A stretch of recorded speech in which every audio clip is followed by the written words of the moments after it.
Bachelor পয়েন্টের পঞ্চম season মুক্তি পেয়েছে। মুক্তির আগেই রীতিমতো তোলপাড় ফেলে দিয়েছে নাটকটি, যার প্রভাব দেখা গেল প্রি বুকিংয়েও। নির্মাতা জানালেন, আগের সব রেকর্ড ভেঙেছে এটি। পহেলা জুন সংবাদ সম্মেলন করে কাজল আরিফিন অমি ঘোষণা দিয়েছিলেন, পবিত্র ঈদুল আজহার রাত থেকে একসঙ্গে ৮ এপিসোড দেখা যাবে বঙ্গ অ্যাপে। দেখতে হলে আগে থেকে প্রি বুকিং করা যাবে। নির্মাতার সেই ঘোষণায় ব্যাচেলর পয়েন্টের অনুসারীদের মধ্যে হুলস্থুল লেগে যায়। দেশ বিদেশ থেকে দর্শকরা নাটকটি প্রি বুক করতে শুরু করেন।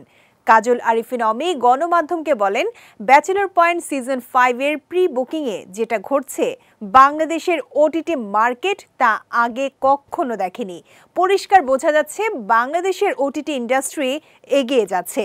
এই অ্যাচিভমেন্ট আমার একার বা বঙ্গের না, বাংলাদেশের ওটিটি ইন্ডাস্ট্রির জন্য এটি একটি অ্যাচিভমেন্ট। ওটিটিতে সর্বোচ্চ রেকর্ড ছিল অমির বানানো ফিমেল 4। সে তুলনায় ব্যাচেলর পয়েন্ট নতুন সিজন আরও 3 গুণ রেসপন্স পাচ্ছে জানিয়ে নির্মাতা বলেন, ফিমেল 4-এর চেয়ে নতুন সিজন রিলিজের আগেই প্রি বুকিংয়ে বেশি রেসপন্স এসেছে। বিশ্বের প্রায় 50টি দেশ থেকে দর্শক প্রি বুকিং করেছে। ব্যাচেলর পয়েন্টের শুরু থেকে প্রতিটি সিজনে ব্যাপক সাড়া ফেলে দর্শকের মাঝে। 2022 সালে 116 পর্ব প্রচারের মধ্য দিয়ে শেষ হয় নাটকটির সিজন 4। এরপর থেকেই অপেক্ষায় ছিলেন দর্শকরা।